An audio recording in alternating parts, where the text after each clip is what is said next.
अरे पण तुला हिशोब नाही, हिला हिशोब आहे ना. बापरे बीकॉम केले, बापरे हिशोब नाही पण मी बीकॉम आणि अकाउंटला हुशार होती. पण मी सांगितलं होतं ना त्यांना मला 76 रुपये द्या, पण मला 80 रुपये दिले तरी ती बाई बोलली तुला 4 रुपये द्यायचेत मला. नाही म्हणती हे 10 रुपये घ्या म्हणती. बरोबर मी हिला मेसेज केला की सावकाश हिरकाने कशी गाड्यावर चढले होते तिच्या बाळाला.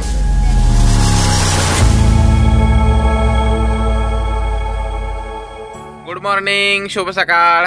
पाहू शकता किती थंडी पडली आहे गावाकडं. माग तुम्ही पाहत असाल तर काही दिसत नाही. तरी आता 7:45-8 वाजत आलेले आहेत, काही दिसत नाही काहीच. तुम्हाला आता बॅक कॅमेऱ्याने दाखवतो किती थंडी पडलेली आहे गावाकडे, भयंकर थंडी. हे बघा, हे आता थोडं कमी झालंय. मागाशी दिसतच नव्हतं काहीच, एवढी भयंकर थंडी पडलेली. हाय गाईस, तुमचं स्वागत आहे त्रिशा फॅमिली ब्लॉग मध्ये. मी परत एकदा एक ब्लॉग घेऊन आली आहे आणि हे थोडेसे आजारी पडले तर ते स्वतः तर जात नाहीत गोळ्या आणायला, त्यामुळे मी चालली. आणि ह्या पिशवीमध्ये वहिनींनी हर्षूचे ड्रेस दिले होते बाळाला घालायला फोटोशूटसाठी, तर ते मी आता त्यांना द्यायला चालली आहे. जाता जाताच त्यांना देईल आणि पुढे मेडिकल आहे, तर तुम्ही बघू शकता आल्यावरती मी गोळ्या वगैरे घेऊन येते त्यांना. आणि मासे बघा ह्याच्यामध्ये दिसत आहेत का, बघा कसं पाडतं. बघा किती अडचण आहे आमच्या इथे. मी आता अडचणीतूनच चालली आहे. जंगल आहे घनदाट. अरे आता बघू, इकडनंच वहिनी त्यांचं घर आहे. का रोड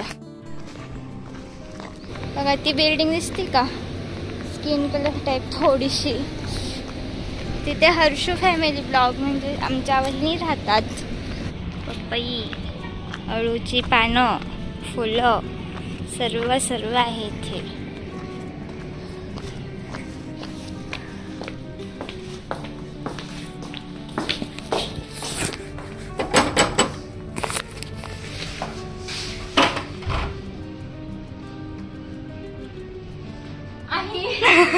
अजून मारू शकतात का काय वहिनी बाई. झोप चाललं तिकडं तर कामावर कोण थंडी वाजते तिकडे, ते पण झोपले ते अजून. हर्ष कुठे? हा का, कपडे आणले घर बाळाचा फोटोशूट. हा घरीच काढले त्याच्यावरती फोटो. जमलेच नाही ना त्या दिवशी, वाईट टाकतो तो आहो आणि बारीक त्याच्यामध्ये. आता म्हंटल वर्षभर काही फोटोच काढायचे नाही, लय वाईट टाकलं. आता ह्यांना गोळ्या घेतल्या ते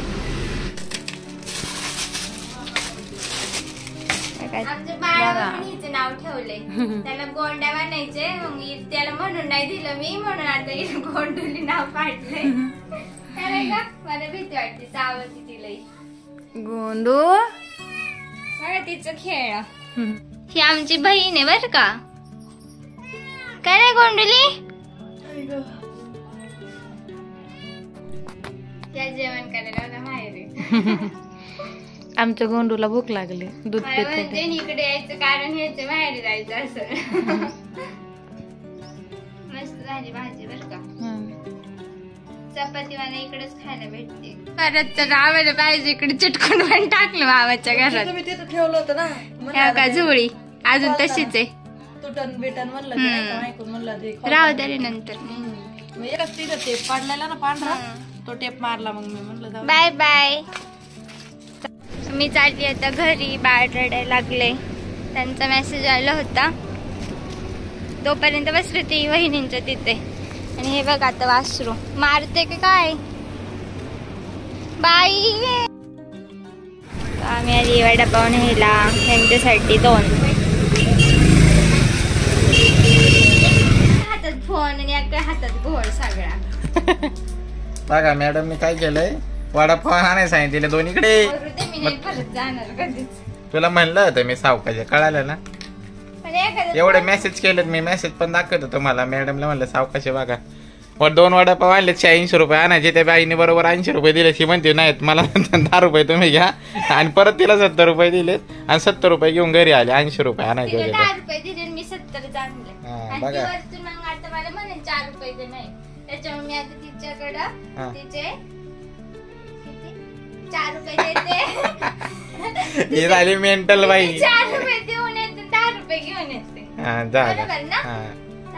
दमले मी, परत काय जात नसते कुठे हिंडायला पायी पायी. तर मंडळी ही वडापाव आणायला गेली होती. तर विषय असा आहे का एवढं काय करते मॅडम का प्रमाणाच्या बाहेर जस काय हिचं बाळ लगेच पार रडून हे होईल. तिला मी हिला बोललो होतं शांत बस. मी हिला बोललो मेसेज करून सुद्धा की सावकाचे बाळ उठलंय पण सावकाचे असा सुद्धा मेसेज केलाय मी. येणे मेसेज येणे मोबाईल पाहिला तर फोन सुद्धा केला. मी म्हणलं हा उठलाय तो पण सावकाचे म्हणजे हो सावकाश येते असं पण बोलले मला. आणि मग म्हणलं येताना वडापाव घेऊन ये, झाले असेल तर आण, नसेल तर मग तशीच ये. आणि वडापाव आणायला गेली आणि 2 वडापाव आणले. 12 रुपयाला 1 वडापाव होता. तर मग झाले किती 24 रुपये आणि 100 रुपये दिले होते. तर रिटर्न किती घ्यायचे होते 76 रुपये. हे मी तिथे सांगितलं असं बोला ना. हे तिने तिथं सांगितले. ती बाईला विचारते मी तुला किती रुपये द्यायचे, मग ही बोलती 76 रुपये. मग ती बाईने हिला 80 रुपये दिले. मग हिने तिला 4 रुपये द्यायचे ना. ही म्हणते ना एक काम करा तुम्ही 10 रुपये घ्या, म्हणजे हिशोब बरोबर होता. 70 रुपये घेऊन आली होती घरी. त्यावेळेला बोलला की तू मला 4 रुपये द्यायचे. मी म्हणते ठीक आहे मग देते सुट्टे, पण मी असं कुठे डोक्यात विचार केला. मग ती बाई बरोबर बोलली होती. रुपये द्यायला हा डोक्यात विचार नाही ना केला मी. हिचं डोकं चाललंय मेंटल झाले. 70च धरून चालले, कारण तो माणूस पण जेव्हा गडबड करत होता मला द्या वडापाव मला द्या वडापाव. अरे पण तुला हिशोब नाही. हिला हिशोब आहे ना. बापरे बीकॉम केले. बापरे हिशोब नाही पण मी बीकॉम आणि अकाउंटला हुशार होती. पण मी सांगितलं होतं ना त्यांना मला 76 रुपये द्या, पण माझ्या डोक्यात गणगण होती बाळ उठून राहायची.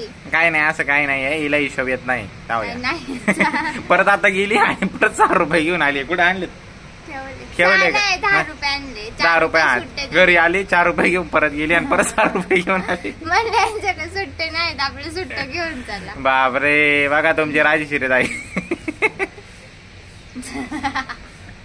अरे असं कोण करत. 80 रुपये दिले तरी ती बाई बोलली तुला 4 रुपये द्यायचेत मला. नाही म्हणती हे 10 रुपये घ्या म्हणती. बरोबर झाली. विचार करता का माझ्या डोक्यात गणगण होती की बाळ रडत असेल. अरे पण मी तुला सांगितलं होतं ना की सावकाश आहे. तुम्हाला मेसेज पण दाखवतो मी की मी हिला मेसेज केला की सावकाश आहे. हिरकणी कशी गाड्यावर चढली होती तिच्या बाळाला दूध देण्यासाठी. हा बरं मग हिरकणी गाड्यावरती जाताना बाळाला दूध घेऊन गेली होती. पण मी तिच्या डोक्यात सगळं होतं काय कशासाठी मी चालले. मग माझ्यासाठी पण डोक्यात तेच होतं. लोकांना पैसे देऊन जायचे तिकडे काय हो. माझ्या बाळाकडे पोहोचायचं एवढंच डोक्यात होतं. बापरे आणि इथंच चाललंय. नाही आणि इथंच चाललंय. मला सारखं मला जाऊ दे जरा फिरून येऊ दे बाहेर, मला जाऊ दे फिरून येऊ दे. आणि हे तिथंच गाई परत घरी यायचे सुद्धा.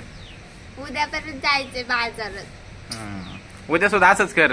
पैसे दे आणि भाजी न घेतात घरी ये. वडापाव घेऊन आलेत ना पण मी. नंतर ना म्हणशील अरे भाजीच नाही आणली पैसे तर देऊन आले. का तुम्ही असं पिकवतं माझं डोकं. माझं डोकं आधी दुखत होतं सर्दीने बिर्दीने. आणि ते लेक्चर ऐकून अशी गोष्ट ऐकल्या माझं डोकं अजून जाम झाले बाबा. 6 रुपये त्या बाईने 80 रुपये दिलेत आणि खुशा म्हणते नाही 10 रुपये घ्या. आणि आली 6 रुपये तिला देऊन घरी आले. म्हणती जाऊ दे बाई तुमच्यामुळे सगळे झालं. मी काय केलं माही काय चुकी बाबा. मग काही झालं तरी नवऱ्यांच्या चुका असतात. वाग हुशार चुका ह्यांनी करायच्या आणि तुमची चुकी. पण मी आले ना तुमचे पैसे घेऊन 10 रुपये ते बघा. 10 रुपये घेऊन आले 2 वेळा जाऊन. 2 वेळा नाही गेले एकदाच गेले. अशा बायका सगळ्यांना भेटल्या पाहिजे. विसर बोळ्या. अहो पण मी बाळ रडते ह्याचीच बरं नाही मला एक सांग. मला एक सांग. नाही मला एक सांग वडापाव किती आणली तू. 2 बरोबर. किती रुपये झाले 2 वडापावचे. 24 रुपये झाले. 24 10 रुपयाला 1 वडापाव होता ना. 10 रुपयाला 1 वडापाव होता. मग 24 रुपये काय झाले. 12 आणि तो किती दिले 100 रुपये दिले बरोबर का. झाले किती 74 रुपये. आईला इथं हुशार आहे बरं का. तिकडे लगेच जातं डोकं हे झालं तिचं. इथं बरोबर आहे माइंड चांगलं हुशार आहे शार्प आहे. चला गोळ्या घेतो. गोळ्या आणल्या का. मी जात नव्हतो गोळ्या घ्यायला.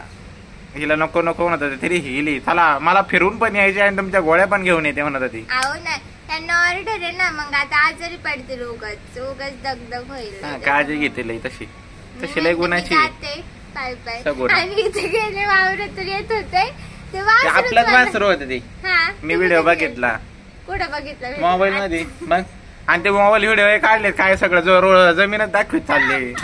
असे कोण व्हिडिओ ब्लॉग दाखवू का तुम्हाला? तर मी हंग सांगितले व्हिडिओ बघून. आणि युट्यूबवर व्हायचे हिला वा. जाऊ दे चला बाय बाय. दुसऱ्या बायांसारखं bye bye bye bye bye bye bye bye भांडायला लागली आता. Bye bye bye bye. आता खाता का वडापाव मी आणलेले? तू आणले वडापाव आणि 100 रुपयाला 2 वडापाव. पारे 100 रुपयाला 2 वडापाव कोण घेऊन येतं? गुंडावलं तुला मी एकदा माहिती का मी छोटी असताना 100 रुपयाला 2 वडापाव आणले आणि परत गेली घरी आले म्हणजे अरे मला गांडावलं आणि मग परत पैसे आणा गेले. आता हा ब्लॉग बघून आहे ना मम्मीला एक काळची आठवण होईल. मी छोटी होते ना तेव्हा आपण असं बाजाराने गेले आणि पाठवा म्हणा 500 रुपये त्यांनाच देऊन आली मला आणायचं तर. मला पण ते कधीतरी 500-1000 रुपये मला दे. आणि मग मम्मी बोलली. मग मम्मीने मग मला गणित शिकवलं आणि मग मी परत रिटर्न गेले घाबरत ओ आमचे पैसे तुमच्याकडे राहिले द्या ना. पण तेव्हा गणित शिकून काय उपयोग झाला? पण मग आता परत तसं झालं. आता तुम्ही मला शिकवलं. कसं आहे वडापाव? तो पण गडबडीत केला वाटतं. त्या वासराने सगळं माझं हे केले. एवढे लांबून आले तू जावते माझे पाय दुखायला खायचं घ्या गोळ्या आणल्या बायकोनी. नको नको म्हणत होते तरी घेऊन आले. अहो त्यांना ऑर्डर आहे मग नको व्हायला. आता बघा हे एका गपक्यात खाणार आहेत बरं का. मी नाही कधीच असं खात ती एक गोळी खायला ती 5 मिनिटं लावी. 5 मिनिटं 5 नाही अर्धा तास तिच्या एक गोळ्या खाता तुम्हाला लागेल. आणि आपली म्हणजे मी एका झटक्यात गोळ्या साड्या सी अशी घ्यायच्या बघ अशा घ्यायच्या. खाऊ का? खा बरे व्हा लवकर. ही कडू नाही लागत. अख्ख्या घशातून खाली गेला. पाणी प्यायच्या आधीच कोरडा पाण्यासोबत जाणार तशा कशा जाईल? जाऊ शकतात काय भरोसा आहे का? तवर त्या घशातच राहतात ना. पण मला नाही काय वाटत. मग आता बरे होणार ना. तू जर प्रेमाने आणल्या असं गोळ्या तर लवकर बरा होईल. प्रेमानेच आणलत नाही तर गेलीच नसते एवढी. आणल्या असं तर लवकर नाही